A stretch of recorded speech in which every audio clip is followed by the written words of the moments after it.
नमस्कार साथियों, सुप्रभात। आपका दिन शुभ हो, मंगलमय हो। इन्हीं सब शुभकामनाओं के साथ एक बार फिर मैं आपके सामने उपस्थित हुआ हूँ। साथियों, हम बात कर रहे हैं इस समय पर्यावरण की सुरक्षा पर और उसकी स्वच्छता पर। साथियों, पर्यावरण की स्वच्छता हमें सुनिश्चित करनी है, क्योंकि सबसे ज़्यादा उसका लाभ हम ही लेते हैं, यानी मानव समाज लेता है। क्योंकि हम कुछ भी ऐसा कर्म ना करें जिससे पर्यावरण को नुकसान हो, उसकी शुद्धता में, उसकी स्वच्छता में कुछ कमी आए। साथियों, आज विज्ञान का युग है। विज्ञान का युग हमें किसी प्रकार का अगर फायदा दे रहा है तो कहीं से हमें उसका नुकसान भी भुगतना पड़ रहा है। आपने देखा होगा, हमारे नदियाँ प्रदूषित हो रही हैं, हमारे हवा प्रदूषित हो रहा है, हमारा जो उपजाऊ ज़मीन है जिसमें हम लोग खेती करते हैं, उसकी जो मिट्टी है उसकी उपजाऊपन में कमी आ रही है, क्योंकि हम बहुत से अधिक रासायनिक पदार्थों का या रासायनिक खादों का प्रयोग करते हैं। उनमें से जो गुणवत्तापूर्वक अन्न उगने चाहिए साथियों, वो नहीं उग रहे हैं।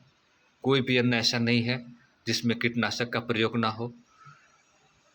ये हम कहाँ जा रहे हैं साथियों? हम सस्ती चीज़ पा रहे हैं लेकिन अच्छे नहीं पा रहे हैं। साथियों, बात बहुत बड़ी नहीं बताऊंगा, लेकिन एक छोटी बात बताऊंगा आप सभी को। जितने भी बड़े बड़े अरबपति लोग हैं, जिनकी कीटनाशक दवाइयों की फैक्ट्रियां हैं या कंपनियां हैं, वो उस फल और उस सब्जी को उपयोग नहीं करते हैं साथियों। ये केवल हम गरीब जनता के लिए है।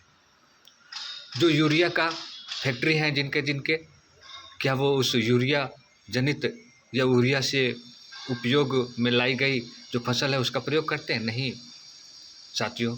जो अरबपति लोग हैं वो अपने लिए ऑर्गेनिक खेती, जिसको आज हम लोग गाय का गोबर से, भैंस के गोबर से जो फल सब्जियां उगती हैं या जिन जैविक खादों का प्रयोग करते हैं, उसके प्रयोग से वो लोग अपने फार्म हाउसों में अपने लिए अन्न उगा रहे हैं और अपने लिए सब्जियां उगा रहे हैं। साथियों, हमें ध्यान देना है।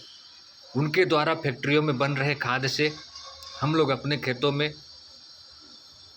प्रयोग कर रहे हैं, और हम लोगों के जो गाय भैंस से निकलने वाला गोबर है उसको वो लोग अपने खेतों में प्रयोग कर रहे हैं। साथियों, पहले के ज़माने में अब के ज़माने में बहुत अंतर है। हमें इस पे विचार करना होगा।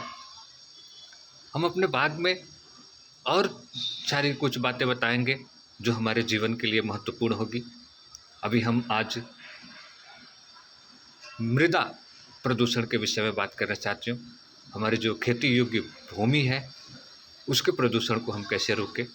ज़्यादा से ज़्यादा हमें अपने खेतों में गोबर की खाद का प्रयोग करना होगा, और कुछ ऐसे खाद भी हैं जिसको घास है, फूस है, उसको सड़ा गला करके खेत में ही जैविक खाद बना करके, जो घर के कचरे निकलते हैं, फल और सब्जियों के जो कच्चे छिलके निकलते हैं, उसको, प्लास्टिक का प्रयोग हम कम से कम करें।